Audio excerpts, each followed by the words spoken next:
Bulavanaka, kia ora and welcome to the Pacific Indigenous Peoples and Climate Crisis Workshop, leveraging lessons from the front lines. Ko Catherine Murupaenga-Ikenn tōku ingoa, no Ngāti Kuri, me te rarawa, I te rohe o te hiko o te ika a Māui, Aotearoa, New Zealand. My name is Catherine Murupaenga-Ikenn and I hail from the Indigenous Māori peoples of Ngāti Kuri and Te Rarawa in the north of the North Island of Aotearoa, New Zealand. As the Senior Indigenous and Minorities Fellow at the Office of the High Commissioner for Human Rights Regional Office for the Pacific, it's my privilege to host this morning's proceedings. Thank you all for joining us this morning, or for whatever time of day or night it might be for those linking in from various time zones across the globe. And thanks to those who were able to join us over the following 2 days. Before going any further, however, I'd like to open with a few words of welcome in our mother tongue, in Te Reo Māori. Tukuna mai te haora, tukuna mai te haora, tukuna mai te mana ora, tukuna mai te Māori ora.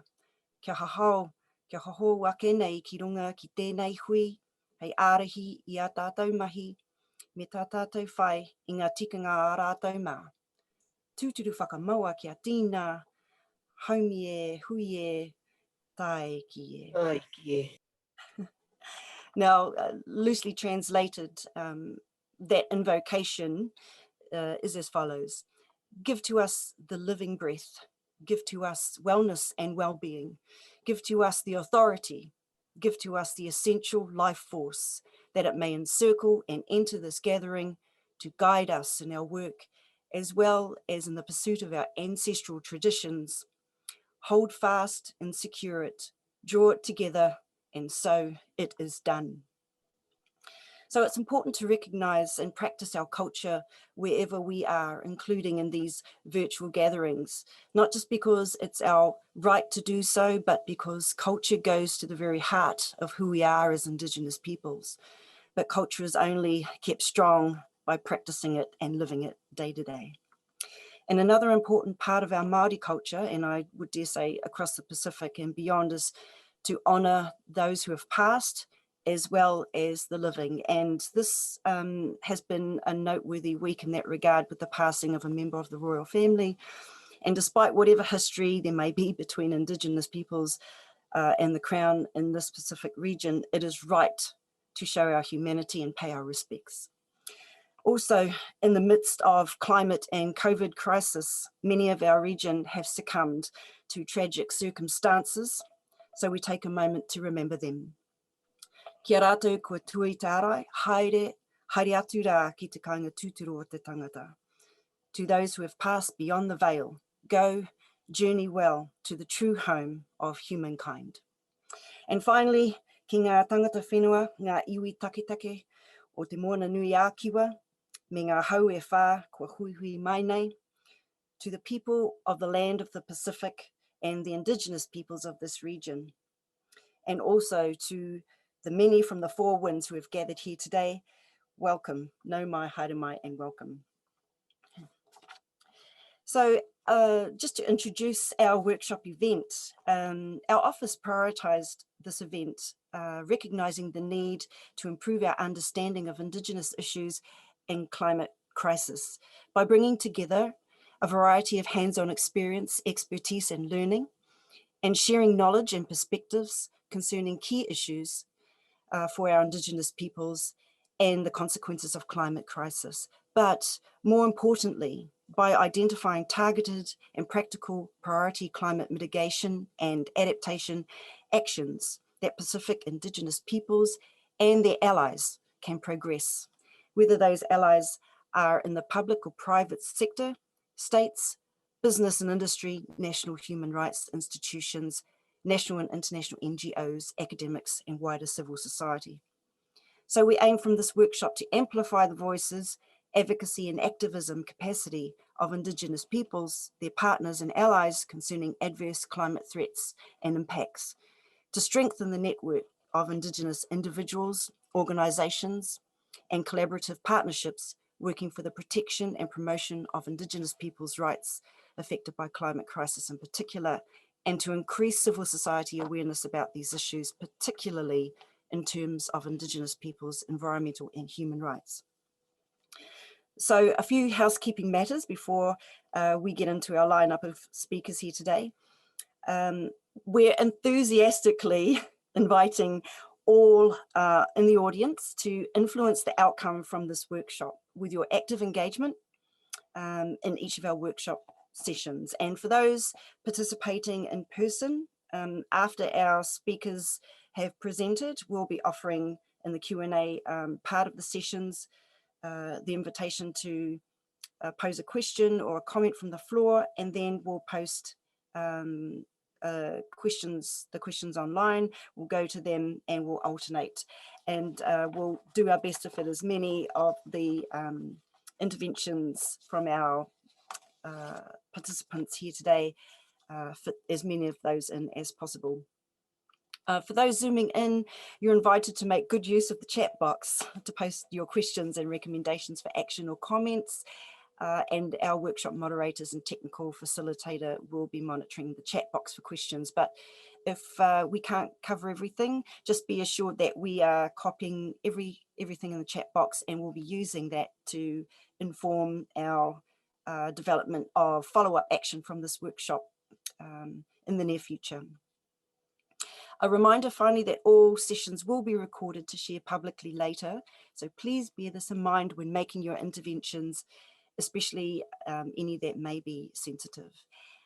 And a reminder to keep your Zoom link handy for those online for signing into each session, as we will be shutting down the sessions and restarting them separately. And so with that housekeeping out of the way, may I introduce our first speaker for this morning, Ms. Heike Alefsen, who is the representative of the Office of the High Commissioner for Human Rights Regional Office for the Pacific. Heike, you have the floor. Thank you. Right, so good morning, Nisambula Vinaka, Kia ora, and all protocols observed. It's a great pleasure for me to welcome you and to give the opening remarks during this workshop on Indigenous peoples and the climate crisis, lessons from the front lines. And I would like to thank my colleagues, the organizers, including and in particular, Catherine, our Senior Indigenous Fellow, for the arrangements for this workshop. Now, chances are that if you're in this room and online, you most likely already have a raised level of awareness of the climate crisis and its impact on the peoples of the Pacific, be it cyclones, king tides, rising sea levels, you name it. All of this gives new meaning to the word coming soon to a town near you, or this is the new normal. Unfortunately, these impacts are severe in the Pacific, and the impacts are also not felt equally. Marginalized and vulnerable populations, including Indigenous peoples, are particularly affected. A, because climate crisis impacts are felt sooner. For example, there is financial hardship of those who may live in poorly constructed dwellings that are more likely to be damaged in extreme weather events. B, perhaps the impacts can be more severe because due to geographical remoteness, these people who are affected may lack access to proper and timely healthcare in emergency situations, or communities can no longer survive because of the depletion of fisheries that they rely on for subsistence, as an example. And C, the effects can also be longer lasting. For example, if communities are forced off their traditional lands and territories by sea level rise, or by making it difficult, if not impossible, to actually maintain their traditional customary practices and cultures, which are at the heart of their Indigenous identities. So for many Indigenous peoples, the climate crisis in the Pacific can be quite daunting. But far from being a reason to lose hope, we must intensify efforts to mobilize every tool at our disposal to fight the climate crisis, to alert communities and ourselves. And one of these tools, the most important tool in our view, is human rights. From the perspective of human dignity, of course, human rights are a roadmap. If we wish to have dignity as the defining characteristic of our human species, we must observe human rights. And this is particularly important for our office from the perspective of human rights law, international and national human rights law. States, businesses, industries, and other stakeholders must comply with the core human rights treaties that countries in the Pacific had ratified, and that protect for everyone, indigenous peoples included, inter alia, the right to health, to an adequate standard of living, including housing, food, water and sanitation, the right to maintain and practice culture, as well as the rights to life, to freedom of expression, and to non-discrimination and equality. All these rights are guaranteed for indigenous peoples alike, as well as for the rest of the population. And we're not talking about new rights here. And thirdly, human rights include values that directly correlate with climate mitigation and adaptation successes. If we are to be successful in the transition to a new climate mitigation and adaptation, then we must ensure universal action, multilateralism, and also inclusivity. We need everyone's efforts, and for that everyone includes indigenous peoples, to feel that they have a stake in the future if they are to fight for this future. So ensuring human rights protection offers that assurance that we're all in this together. An assurance that will help keep people willing to make their contribution beyond their individual roles in society, back to a society, to give back to a society and a world that in turn respects and cares for them. So it is crucial that in this context, indigenous peoples and communities are actively supported in exercising their rights to justice and to equality. And just as indigenous peoples see their human rights and well-being as tightly bound to the well-being of the environment, the wider population's human rights are inextricably linked to those of indigenous peoples. So ensuring indigenous people's rights in the Pacific is in effect a proxy and a mechanism for holding states, businesses, industry, other stakeholders, and policymakers to account for actions that do ecological harm and drive the climate crisis. It also embodies, to speak in the language of the sustainable development, the principle of leaving no one behind. So what is the flip side? What is the other side? The other side, of course, on the other hand, there is inclusion, participation, and empowerment that we must juxtapose to any potential scenarios of gloom and doom that we might also be discussing in the context of the climate crisis. From a very practical perspective, we know it's now indisputable that respect for indigenous people's knowledge, for their cultures and their traditions, contributes to sustainable and equitable development. And we know that proper management of the environment is impossible without the use of the knowledge of indigenous peoples. It is little wonder that as such recognition grows of the value of such knowledge, nature-based solutions are also increasingly becoming mainstream. This evolution in the climate crisis debate and in the response gained a particular boost in 2015 when the legally binding Paris Agreement on climate change recognized that climate action must in fact, and I quote, be based on and guided by traditional knowledge of indigenous peoples and local knowledge systems. The international human rights systems and mechanisms are among the many actors that have shown indisputable evidence that indigenous people have a critical role to play in the context of meaningful climate crisis responses. Credible data on the efficiency and efficacy of Indigenous peoples' efforts and practices builds the case for making good use of them and ensuring climate action proposals are what we call fit for purpose. Indigenous people, as UNESCO has also stated, operate at a much finer spatial and temporal scale than science and include understanding of how to cope with and adapt to environmental variability and trends. Just to name a few examples of how the international human rights mechanisms have addressed the issues is to say that the former Special Rapporteur on Indigenous peoples has conducted a thematic study, which was published in 2017, on the impacts of climate change and climate finance on Indigenous peoples' rights. And this highlights a number of recommendations that states can take to improve Indigenous peoples' rights.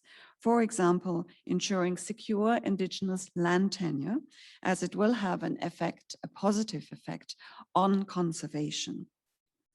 Also, we support, of course, the call by human rights treaty bodies, a joint call, notably the Committee on Social, Economic and Cultural Rights and the Committee on the Rights of the Child, as well as the Committee on the Elimination of All Forms of Discrimination Against Women, to develop national plans, policies and programs to address climate change while fully engaging Indigenous peoples. So the aspect of participation, free, prior and informed consent, which surely will be an aspect of the discussion that will be here during the dialogue be explored a little further, is very important and key.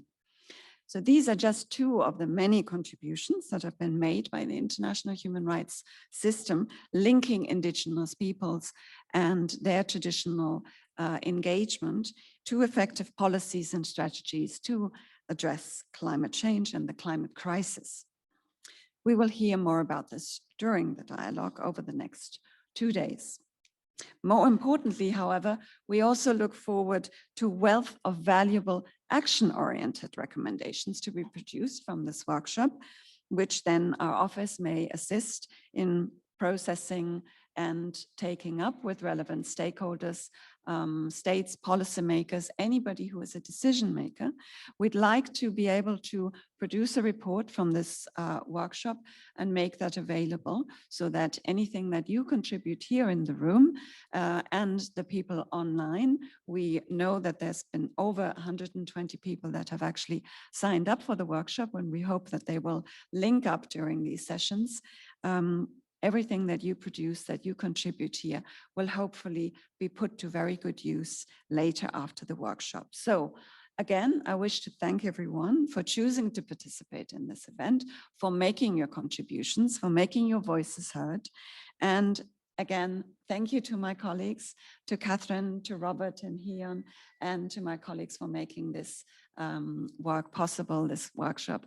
And I wish you good, successful, and fruitful deliberations. And thank you for your attendance.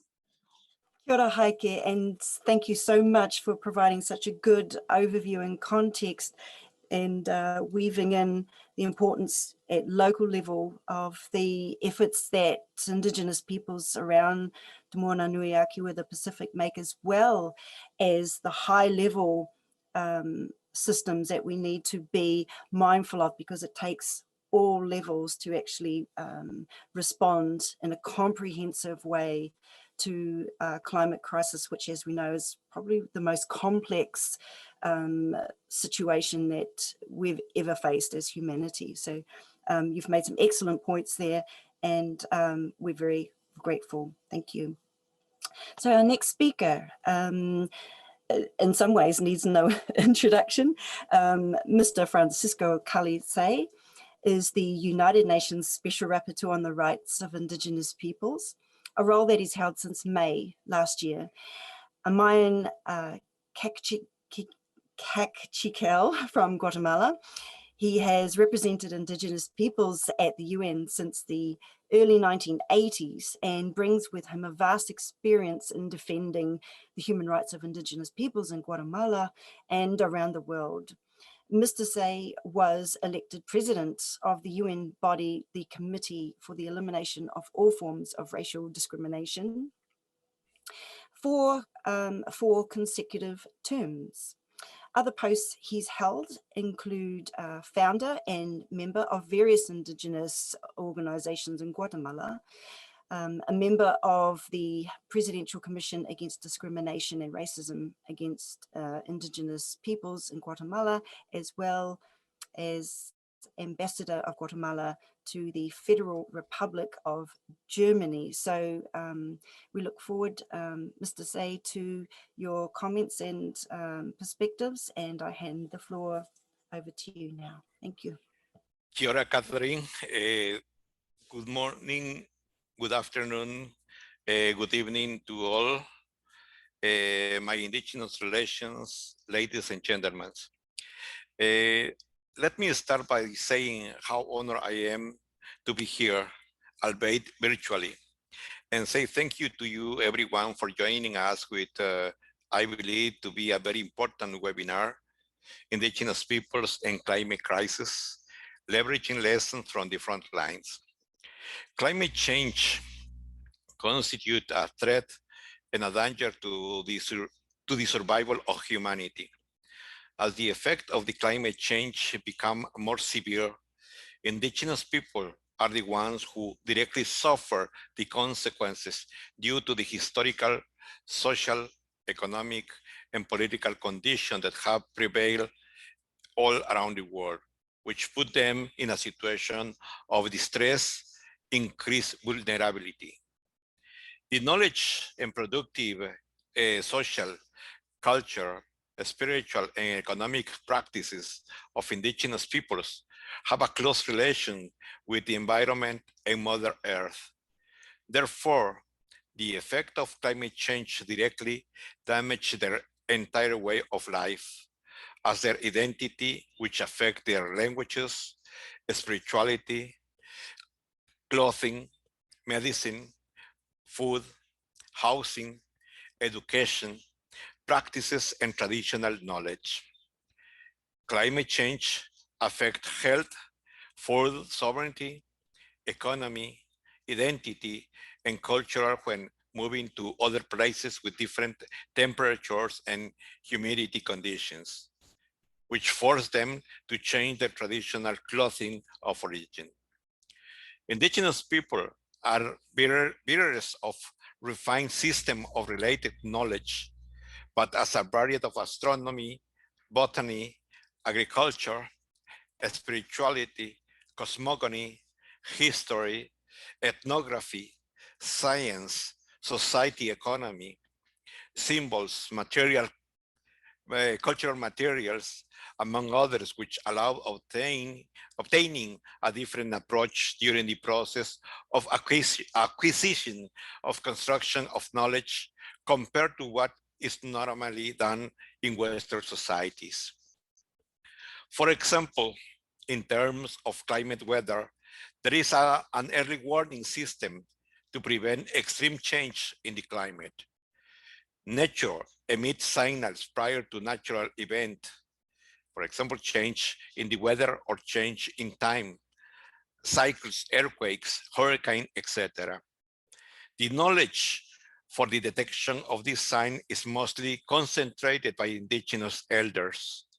These signs are those that appear in the sky, the position of the stars, constellations, and other celestial bodies.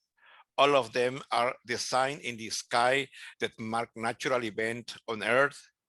For example, the onset of winter occurs when the Pleiades, Motsa for us in Mayan Cachical, appears in the west at 6 p.m. in combination with the last quarter moon and with Venus at the zenith. I'm talking about the experience of the Mayan people. The incorporate traditional knowledge, policies, and programs must be created that respect, recognize, and support the implementation of this knowledge and practices. Knowledge based on the treatment for the prevention and cure of COVID-19 were used in the pandemic, generated conjuncture in many communities, which helped mitigate the negative effects. This knowledge and practice shall in the future be considered by the health system to include in eventual similar situation, because it contributes positively to the population that does not have access to health system and is also accessible to indigenous population. For indigenous people to speak on climate crisis, leveraging lessons from the front line is to speak on environment justice, and environmental justice must be based on balance and harmonious coexistence with Mother Nature. For this reason, it stands out that around 80% of biodiversity is found on indigenous territories that occupy 22% of the planet's surface and contribute the 5% of the world population.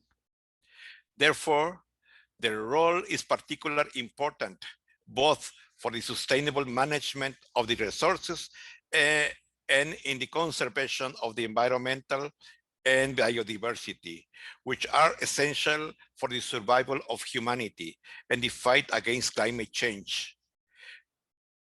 They have proven to be essential guardians of Mother Nature.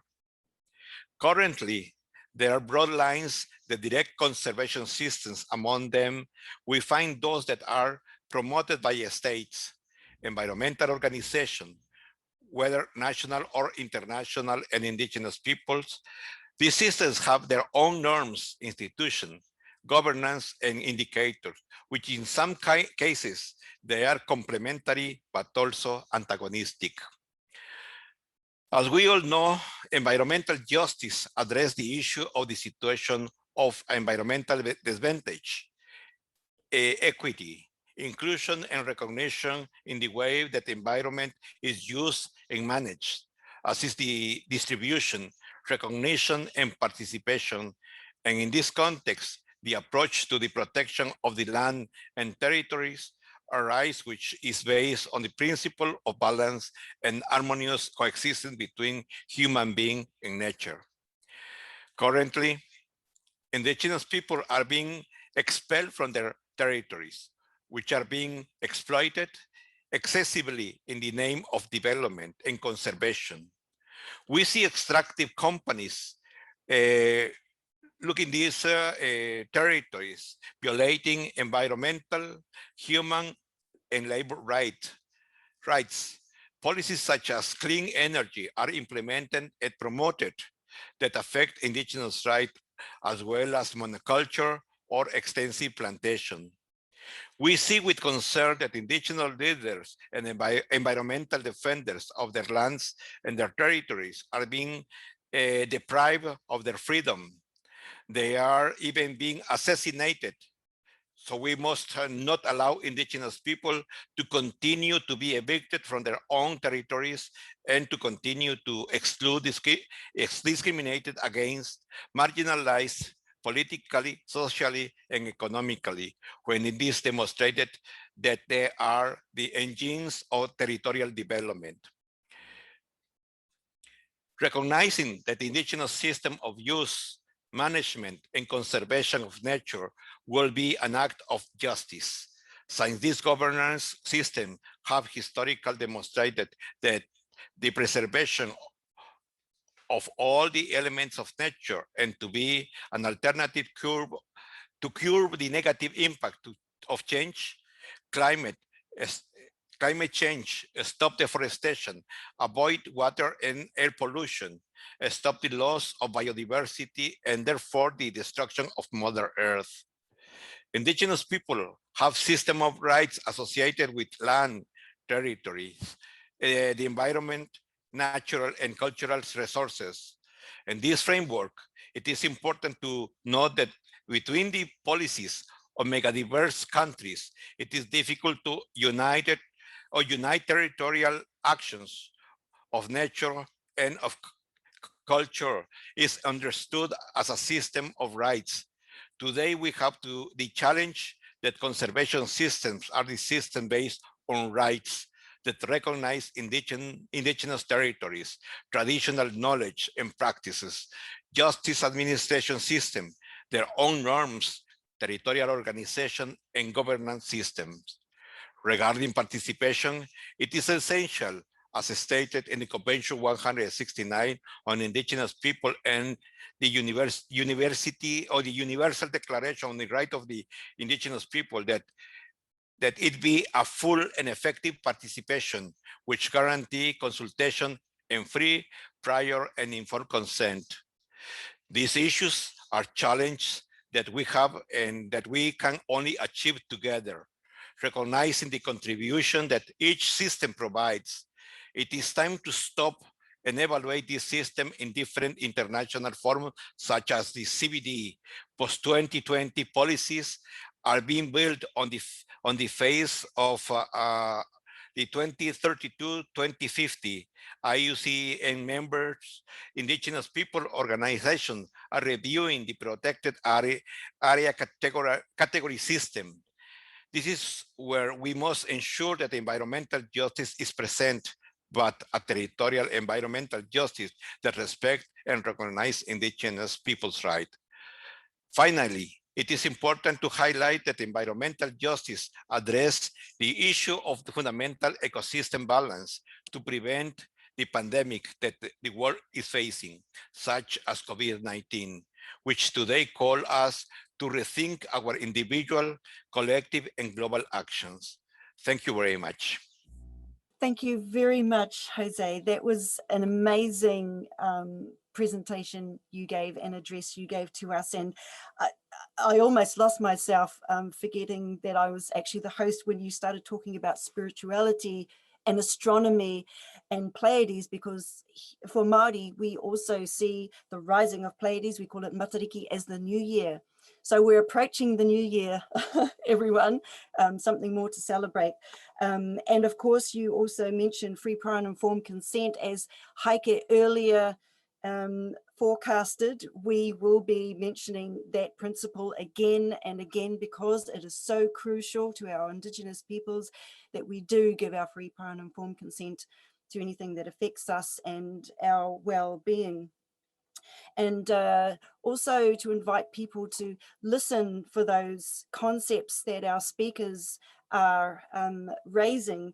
The one in particular about green energy and development affecting our Indigenous peoples. We will be having a session in this workshop on economics and such, and this issue will come up again, so you can see where all these issues actually are entangled and fit together. So bear that in mind when you're posing your questions. Thank you very much, Jose. That was absolutely wonderful. And now I move to our next speaker, Ms. Tricia Keelan, Pau Ārahi, Deputy Chief Executive, Te Kāhui Tika Tangata, the New Zealand Human Rights Commission. Ms. Keenan's Indigenous affiliations are of the Ngāti Porou, Te Aupōuri, Ngāti Kahungunu and Rongomai Wahine Māori peoples of Aotearoa.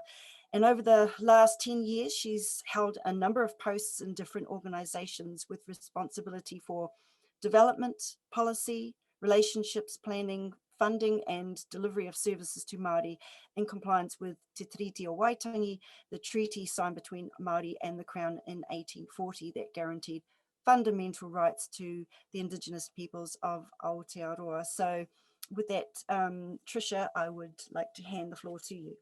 Kia ora. Tēnei te mihi ake ki a koutou katoa, a ko hekurangi te maunga, ko waiapu te awa, ko Ngāti Porou te iwi. He uria noa hau no Ngāti Rongomai Wahine te Aupōuri me Ngāti Kahungunu, ko au te pau Ārahi o te Kāhui Tika Tangata. Greetings to all and everyone. Who am I? My sacred maunga is hekurangi, my sacred body of water is waiapu, and my tribe is Ngāti Porou. I'm also an expression of the waters of Te Aupōuri, Ngāti Rongomai Wahine and Ngāti Kahungunu. I am Indigenous as tangata whenua of Aotearoa, and I work as the Pau Ārahi the Te Tiriti and Indigenous Rights Leader and Deputy CEO of the New Zealand Human Rights Commission. He mihi nui, he mihi mai o ha atu kia koutou katoa. E whakanui ana I ngā tika tangata o te moana nui ākiwa. Through our thoughts and actions today, we are carving the futures of tomorrow for the well-being of all grandchildren of the world. Thank you for the opportunity to speak in this workshop exploring the intersection between climate crisis, Pacific Indigenous people's human rights, and action-based recommendations to leverage climate mitigation and adaptation. I am honoured to tautoko this hui today by providing perspectives as tangata whenua working within human rights in Aotearoa. There are three main kaupapa that I'd like to touch on today. First, tō tātou hununga ora, our shared imperatives as Indigenous people. Secondly, te ao nei te māramatanga, the importance of enabling Indigenous peoples to exercise their mana motuhake and traditional knowledges. And thirdly, tō mātou kaupapa take o ngā kāhui tika tangata, our role as national human rights institutes in supporting Indigenous peoples in exercising their mana motuhake. As I said, I'm very heartened to be part of this workshop and to see that next week's session on the UN Permanent Forum includes a study and panel discussion on the theme of climate change and Indigenous peoples. And this emphasises the active role that Indigenous peoples and Indigenous knowledge can play in responding to climate change, and also recommends a new partnership be established between Indigenous communities and all other stakeholders towards joint decision-making for our joint futures. It is fitting that the conference concept paper highlights that because of climate change, the Pacific region is the most disaster-prone region of the planet.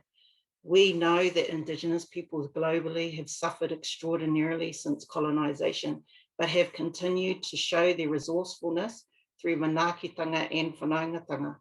For example, in Aotearoa, we see time and time again that hapu and iwi are leading the fight for the well-being of the land, the waterways, the oceans, and the living natural world. Indigenous people have the ability to live and think intergenerationally. We're thinking 7 generations into the future. As taonga tuku iho, we are mindful of the legacy that we're leaving our mokopuna as a measure by which we live our lives. Indigenous people are at the forefront of the fight against climate crisis. I think of our aroha and our deep knowledges and relationships as our Indigenous superpowers. They have allowed us to survive and thrive despite the harsh conditions and challenges of colonisation. The COVID-19 pandemic is another example of the heightened risks that we face as Indigenous people, along with the resourcefulness and social capital of our people. In the Commission, we activated a Te Tiriti-based approach to COVID-19. This was a first for us and very much a learning experience. Some of our observations and learnings included that we knew that tangata whenua in Aotearoa were the worst impacted in previous pandemics. We were also, so what we did was we made sure that this was clear. We were one of the organisations that was ensuring that we had key messages going out throughout Aotearoa of the necessity of prioritising the health of tangata whenua and other groups, for example, people from the Pacific. We knew that to be able to implement Indigenous solution, we needed to be able to exercise tino rangatiratanga and mana motuhake as sovereignty or self-determination. This entails the return of land and resources and the ability to control and protect land and resources according to tikanga and mātauranga. The pandemic highlighted that iwi, hapu, whānau, and tangata whenua organisations could respond quickly and effectively to protect their whānau and communities.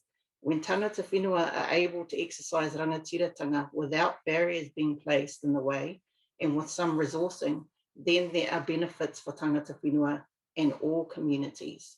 Examples included iwi and hapu and whānau sharing information and guidance across Aotearoa, adapting tikanga for the safety of their peoples, looking after and protecting community well-being, distributing care packages, food and essential supplies, establishing community checkpoints to protect their most vulnerable members, all of which were an expression of their aroha and their mana motuhake.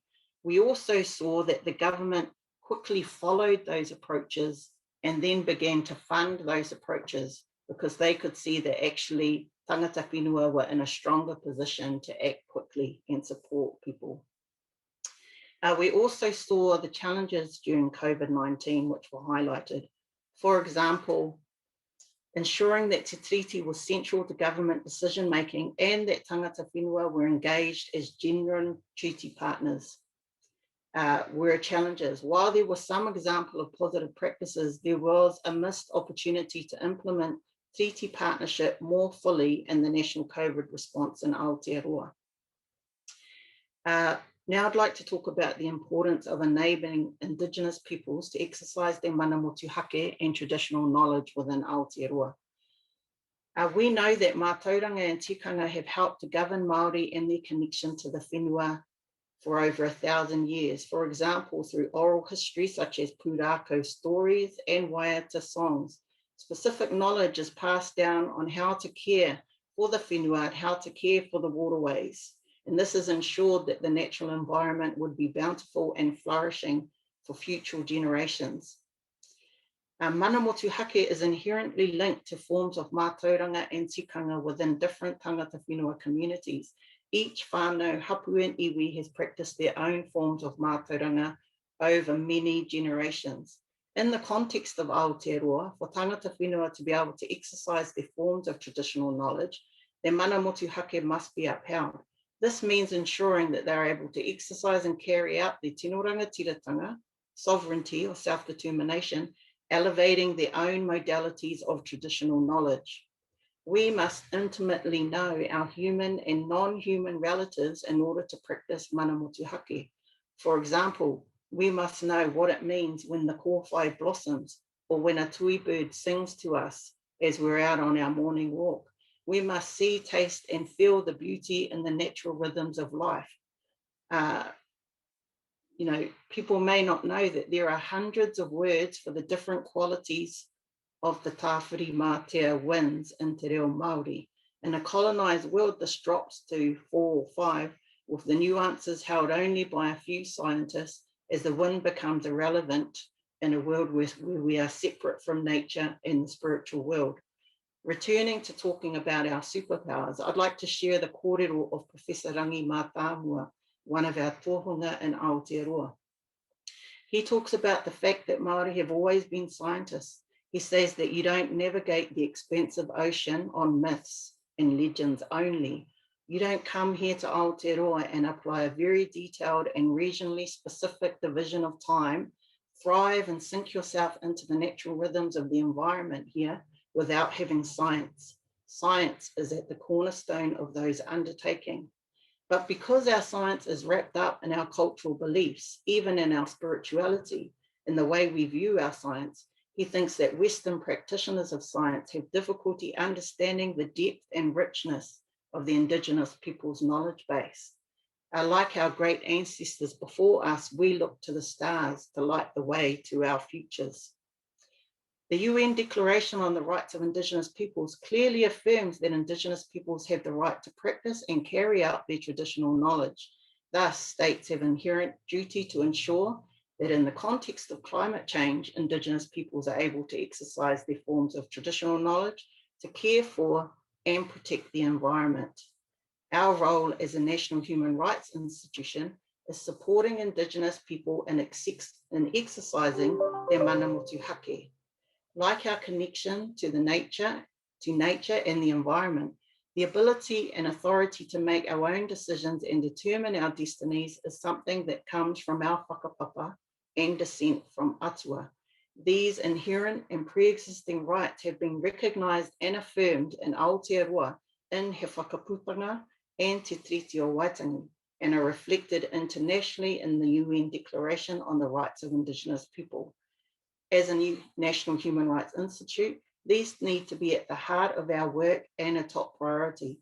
We can start by articulating these as core values in the NHRC's latest strategic plan, We're now doing this more clearly and explicitly, including, for example, by promoting understanding of pre-existing and human rights of tangata whenua, by looking for ways to strengthen accountability of governments and decision makers for upholding these rights and strengthening avenues for meaningful redress, by increasing the access that tangata whenua have to remedies for breaches and violations. And in Aotearoa, it means putting Te Tiriti o Waitangi at the centre of everything we do. Our commission is on its own journey to strengthen our implementation of Te Tiriti obligations and to become a treaty-based organisation through Te Ha o Te Tiriti, which is our program of work led by our Ahika Tangata Whenua team. The challenges of this journey within one institution has parallels to the challenges our people face in other institutions and systems. We require strong, united tino rangatiratanga voice in order to move forward. We also require willingness from kāwanatanga as the Crown and the settlers to step back and share power and decision-making. The strategies are also similar. We are transforming our current strategic plan to reflect Te Tiriti and expect to develop a fully treaty-based strategic plan within the next 3 years. We're also planning to design a treaty-based National Human Rights Institute, a very exciting prospect. I have a brief story that I'd like to share that I believe sums up much of what I've said and much of what is important to me about this kaupapa. I remember as a teenager, I would go home back to Uwawa in the East Coast to be with my wider whānau. Every year we would go to the river to swim. And each and every time we would go to the river, us kids would wait while my grandfather, Apirana Hikito Keelan, would go to the water and carry out his rituals before allowing us to enter the river. This went on for years and years without much to remark on, until one day when I was around 15 years old, we went to the river as usual. But on this day, my grandfather was taking longer with his tikanga processes.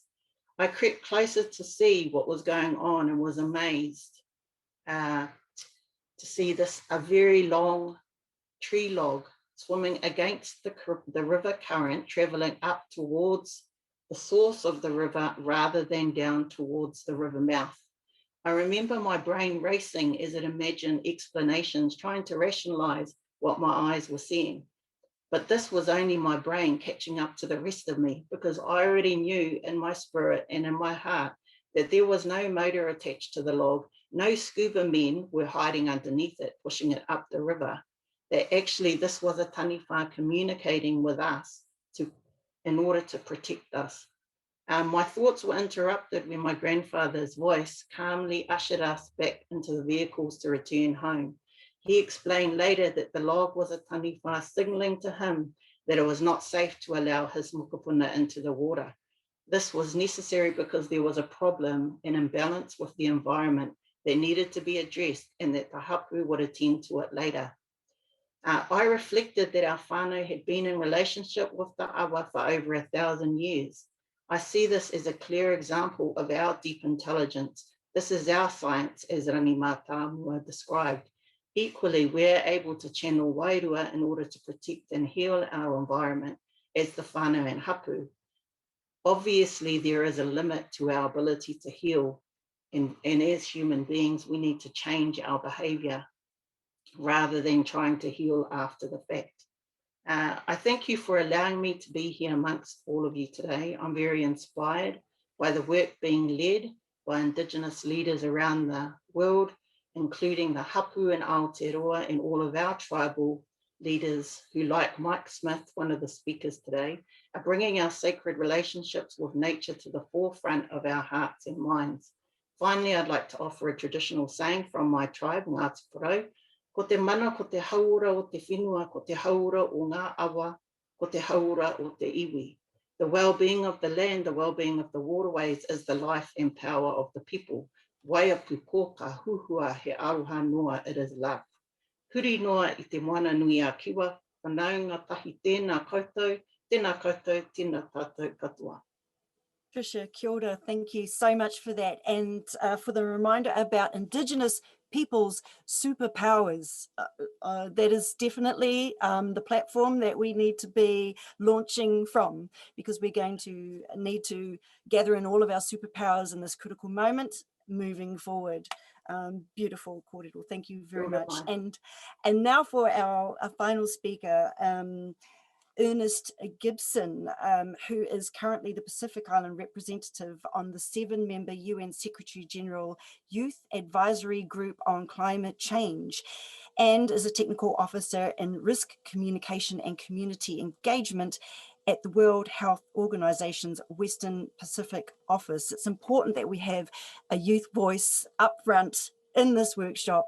So Ernest, may I hand it over to you? Kia ora. Sure, thanks, Catherine. Hopefully everybody can hear me clearly. Nisan Bolavanaka, everybody.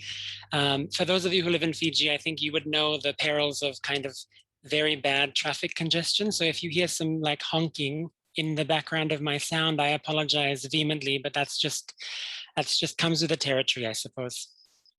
So I'd like to extend a massive thank you to the team at OHCHR for organizing this event and for really taking that all-important first step as a development agency and a partner in underscoring the pivotal role that Indigenous peoples play in reshaping, refocusing, and restructuring the world as we know it.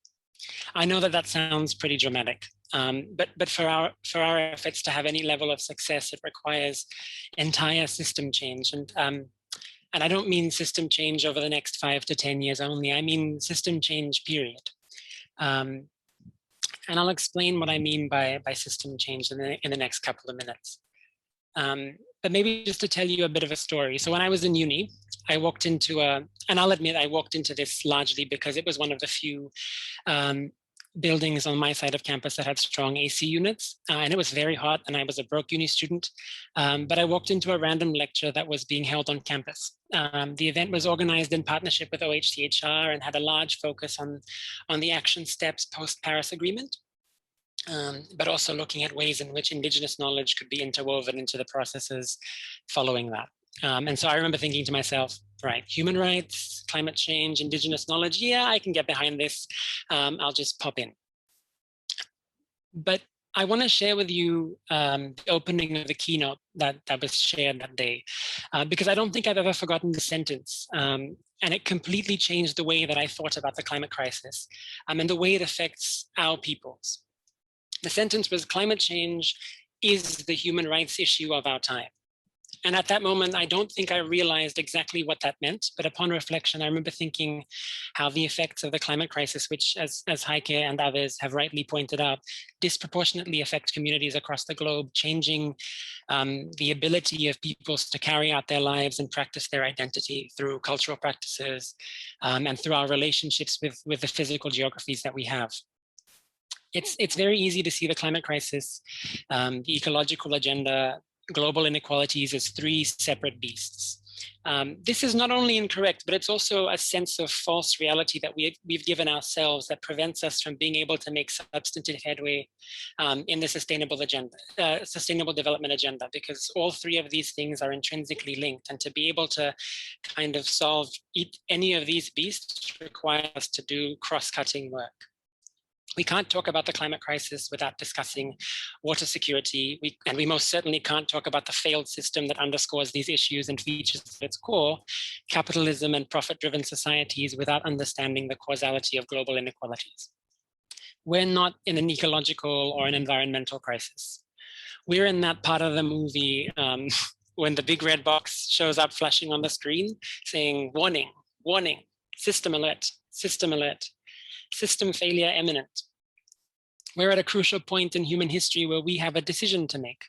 We can choose to fundamentally change the system we currently have, or we can change nothing for the next 4 years and lose everything. On that happy note, there are 3 ways forward which hinge on innovation and capacity development that I would like to spend the next couple of minutes talking about. And the silver lining is that these 3 things are all driven by us. So we have an opportunity to really take the reins, not take the reins in the sense that we remove it from somebody else, but that we take the reins together and actually try and control this narrative a lot more closely and humanely than we have been doing over the last couple of decades. The three things are looking at contextualized solutions, looking at inclusive processes, and then lastly, focusing on this systems approach. So firstly, we'll look at contextualized solutions. What we know is that innovation is driven by an understanding that not everything works in and for every context. This may seem like a particularly simple concept, but I can assure you that still the development sector, and I'm talking about all stakeholders when I say this, practice this one-size-fits-all approach. And for a significant portion of the developing world, tailor-made, contextualized, needs-driven development is still the exception and not the rule. This needs to change. So what does this needs-driven, contextualized, tailor-made development look like? It looks like working closely alongside communities, supporting the capacity and agency of communities to be active participants in their development processes. Innovation is not only a technological thing. We can be innovative in our ways of working. Actually, scratch that, we must be innovative in our ways of working. A really great example that I can think of this is when I was working for Oxfam. Oxfam in the Pacific was developing a women's socioeconomic empowerment and climate change project, looking at the nexus between these two issues. And they had individuals literally seeking input from women in some of the most rural communities by meeting them when they were washing clothes on these Toby washboards or cooking on these outdoor wood fire ovens for their families, because that's exactly what innovation should be. If we're going to actively and effectively claim to engage in communities, we need to be ensuring that our innovation is meeting people where they are. And this is an investment that we must be willing to make. Because if not, then I think it's almost not worth having that conversation.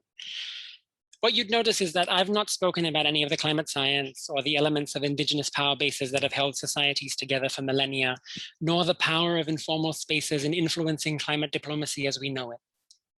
And the reason for that is simple.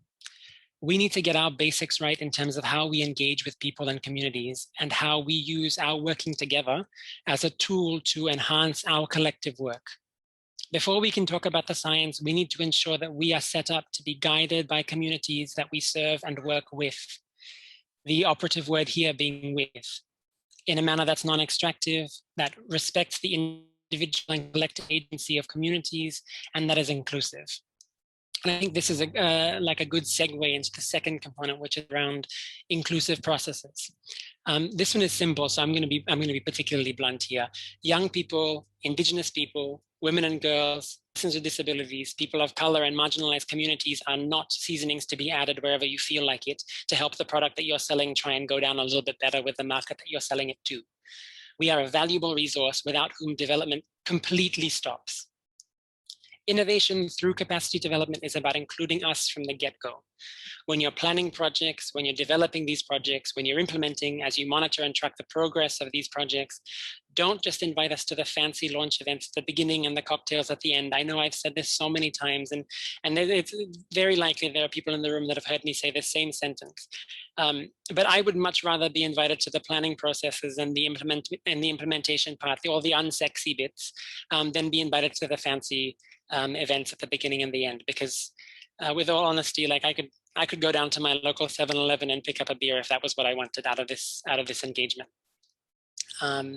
And lastly, it's this idea of a systems approach. So whether we like it or not, we are but mere parts of a system, and we need to find ways of adding value to this system as Indigenous people, as young leaders, as community advocates, as parents, and as friends. The systems approach works the same way a bike does. So the wheels, they have a function, the bike frame does its job, the brakes maintain a sense of stability and safety, and the seat makes the ride a little bit more comfortable.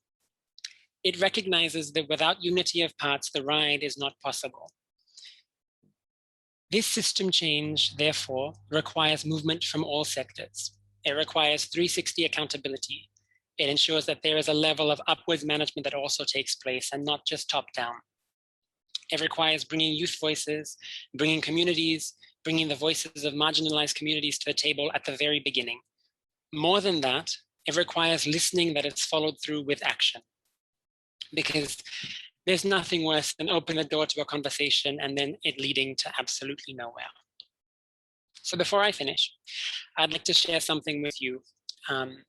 When you're in engagement spaces, and you will be, I mean, you're already in one at the moment, but going forward, you will be leaders of your own communities, driving change in all sorts of different ways. So when you're in these spaces, I want you to challenge the custodians of this failed system, no matter who they are. They could be the Prime Minister, they could be the Secretary General, they could be whomever it is that is being your block. And challenge them by asking them to do the following. Listen like we have the financial buy-in of a Fortune 500 company. Be open to our suggestions and our insight in the same way that you are open to the checks labeled donor priorities. And be willing to take a chance on us the same way that you were willing to take a chance on trickle-down economics. Thank you. Kia ora, Ernest. Some great points that you've made there. The first one, actually, I'll pick up on is the power of storytelling. The story that you gave, the story that Tricia earlier gave, and no doubt others will give stories to convey in a relatable way real lessons and experiences that are applicable to our situation, and gives it a more human dimension. So thank you very much for that. And the emphasis on the systems approach, I could only totally agree with that. And some good points there for our UN office for the Pacific, to be mindful of in terms of engagement, in terms of follow-up, and so on. So very timely messages. Thank you very much. So now I just want to thank all our speakers one last time. It's been amazing. We've captured all that in our recording, and I'm sure it's provoked us to think for the sessions ahead, some of the issues that we need to be mindful of and have our radar out for. Thank you so much again to Heike and Jose, Tricia and Ernest. Thank you, everybody.